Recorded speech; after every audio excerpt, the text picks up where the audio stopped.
You're watching Leap Mag. We are in Tallahassee for the mid-season invitationals, and with me, well, you shouldn't really need a lot of introduction, but would you like to do it yourself? Yeah, sure. I'm Travis Gafford. People know me by the handle SOTL Travis. I do esports content, most notably League of Legends content for Gamespot.com.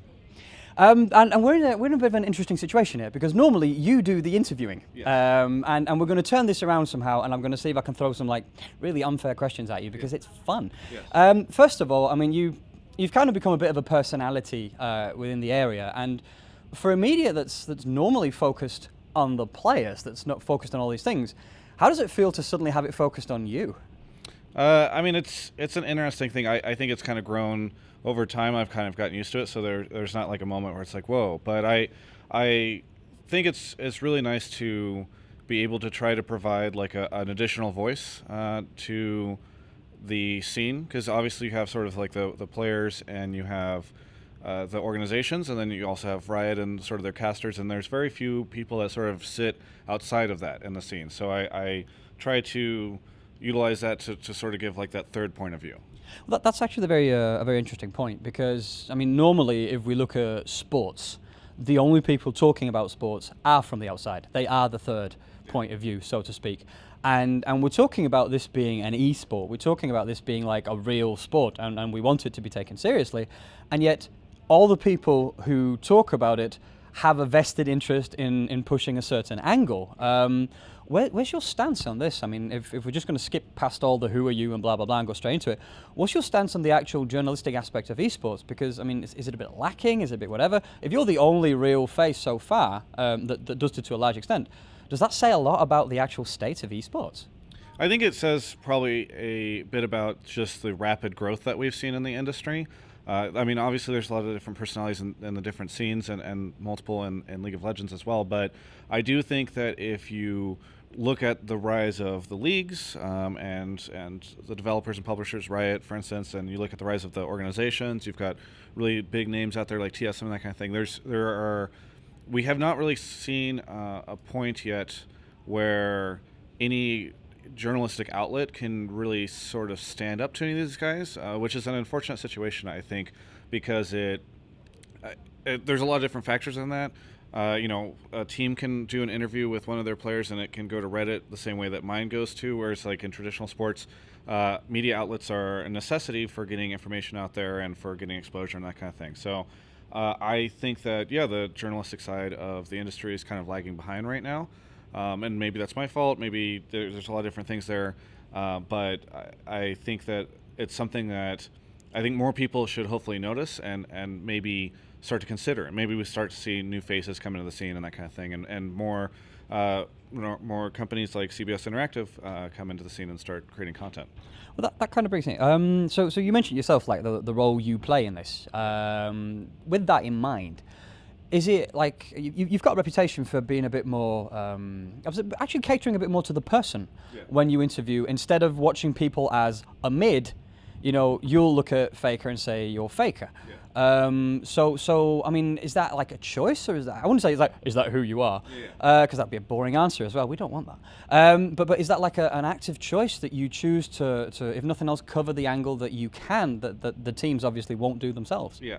That it was a huge thing. That's actually sort of how I got into the league scene, was because I really got into esports watching StarCraft 2, seeing the content that was produced there, seeing all the different personalities that were, really kind of crazy. You had your Idras, you had your End Controls, you have all these sort of loud personalities, and I had been playing League way more, and I just didn't really understand why I cared way more about StarCraft 2 esports than League until I realized that there was no connection, human element to a lot of the players in League. There wasn't the way there was in StarCraft 2. So originally I started creating content just out of trying to create, let these guys go out there and sort of talk so that people could become fans of them. And I think that's always carried through, is that I think it's really important to me to get sort of the real human side of these guys out of the way, because I think it's really great that Riot and other groups can focus so much on, hey, this guy's like a great AD carry, or this guy's a great mid, and that kind of thing. But I think it's really important for people to have like a very genuine connection with the players. That's an interesting point. Again, I keep saying this, but you're touching on a lot of things that we've also obviously talked about a lot of times. I mean, personally, I tend to find sometimes that the biggest issue we see with League in general, but esports probably in general, is the short longevity of player careers, which means that I obviously understand why a thing like TSM would focus on TSM, the brand, because that's what continues, whereas the players are done within 2 years. And I mean, obviously that's an obstacle, especially if we want to have fans, if we want to have it, because I mean, everybody supports their local club because the club's been around forever, but people stay forever as well. Do you think there's a way around that? Do you think there's like a way to change that, or is it just simply down to the fact that biologically the reaction speed needed for this peaks at like 22? You know, so can we do that? How? I mean, I think you see players that are staying later and later, and hopefully that continues to be a trend. St. Vicious, a notable player that has been playing for a very long time, and even as he gets older and older. Sorry, Saint. But I think that it's interesting. I think maybe certain games like League and other very quick reaction games will have kind of a younger trend, whereas some of the maybe Hearthstone, I feel like everybody should be able to play Hearthstone until they're like 50, right? So, I think burn. I think it's just going to be kind of the way that stuff goes. Okay. But I mean, at the same time, I mean, because you've kind of focused on the players, because you've kind of focused on more than anything, actually, the people, you've become probably a bit more of an insider than a game journalist. You're kind of by now that person who sits behind and knows what's going on and reports about that, instead of giving them the latest scoop, so to speak. Is this a position that you're happy with? Is this like somewhere you wanted to go, or did you just end up there?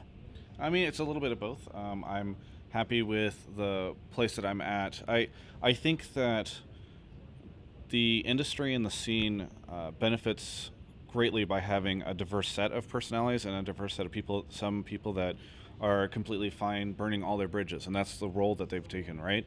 Whereas there's other names, other people like myself that can that a lot of my content is based on the relationships that I have with these people. So to kind of answer your question in a roundabout way, I'm a big fan of the technology industry, and there's a journalist that I really enjoy named Paul Thurrott who covers Microsoft, and that's like his beat. He covers all that kind of thing, and I think that he has struck a really great balance of being able to be critical in certain places. I think he has a lot of sources, knows a lot of different things, often is under embargo for certain things, but is able to provide like a really great source of coverage based on, again, like the relationships that he has with people in the industry and the way he covers Microsoft. So I think that's kind of the area that I tend to focus on. And again, like a lot of the criticism, I think people send my way, maybe it's fair, but I also think I would point to the fact that it's also a result of where kind of like what we were first saying, kind of a result of where the journalistic side of the industry is right now in terms of what people, it's very easy to get blacklisted, let's put it that way. It's not just in esports, that's gaming news in general. It's really not like the golden role people think it is. I think that's pretty much it for us right now. Is there anything you would like to say to people? Because you're usually the one asking the question. So I kind of feel it fair that you get to like end on one somehow. Well, I'm just really privileged to be at a point in my career where people ask me for interviews. That's really nice. So thank you so much. And I really always want to say thank you so much to everyone that supports me. Whenever I got into this, it wasn't like I was just applied for a job and got it. It was something that happened over several years, and it was all because of the support that the community showed me all this time. So again, thank you so much. And I always, whenever I create content and ask questions and all that kind of stuff, for me, it's always doing that for the community. So I want to say thank you so much for the support. Well, kudos to you guys. For more on the mid-season invitationals, stay tuned to leapmag.com.